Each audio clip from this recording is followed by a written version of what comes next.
Hello, my Spider Queens. A few years ago, I wore a 3X. Today, I wear a size small.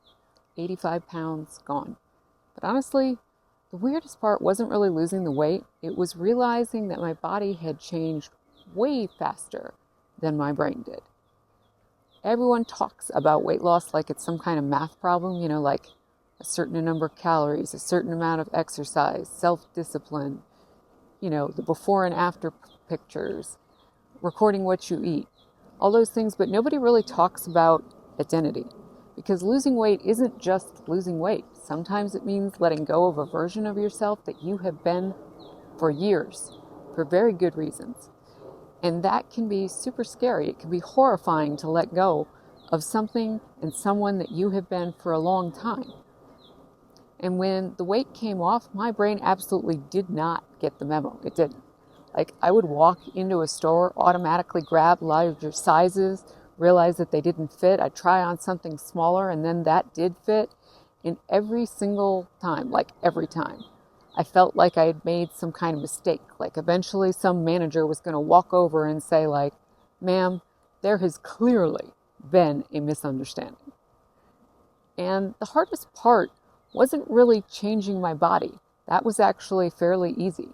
It was changing the story that I would tell myself about who I actually was. And for years, I built this little survival strategy, ways of dressing, ways of hiding, ways of taking up less emotional space. And suddenly, those rules didn't seem to apply anymore. There was something that really unexpectedly happened to me, and I started having fun. Just not, is this practical? Is this flattering? Will this make me look bigger or smaller? And no, it was none of that. And it wasn't, this will help me survive. Wasn't that either. Suddenly it was fun and satin and corsets and dramatic sleeves that swish when I walk. Velvet, jewelry, bells that look like they belong to a headmistress at a vampire boarding school.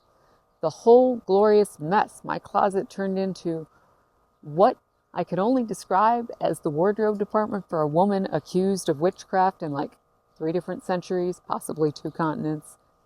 And I absolutely loved it. I loved it so much. And for the first time, clothing wasn't just about camouflage. It was about expression.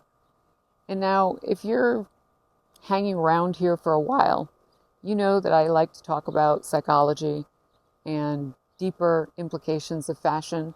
And one thing I've learned is that human beings actually genuinely need ritual. We need symbols. We need ways of communicating with ourselves. And so most people think that getting dressed is just getting dressed. But I don't. I don't feel like that. I feel like it's one of the oldest rituals we have. Every morning, we choose who we're going to be. We choose what story we're going to tell. Not literally, but symbolically.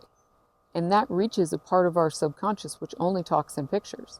The clothes become a language. They become a story, a spell. And after 85 pounds gone, I realized that rebuilding my wardrobe isn't really about rebuilding my wardrobe. It's about rebuilding my relationship with myself. Because the lace just isn't lace, it's permission to be seen. The boots weren't just boots. They were confidence echoing against the floors, just like the jewelry isn't just decoration, it's self-recognition. And for years I was someone who was waiting to get permission from someone else to become myself. And then one day it hit me that no one was coming. My parents are dead. I'm unmarried. I'm child-free by choice. There is literally no stopping me. There are 0 rules. No rules in my world.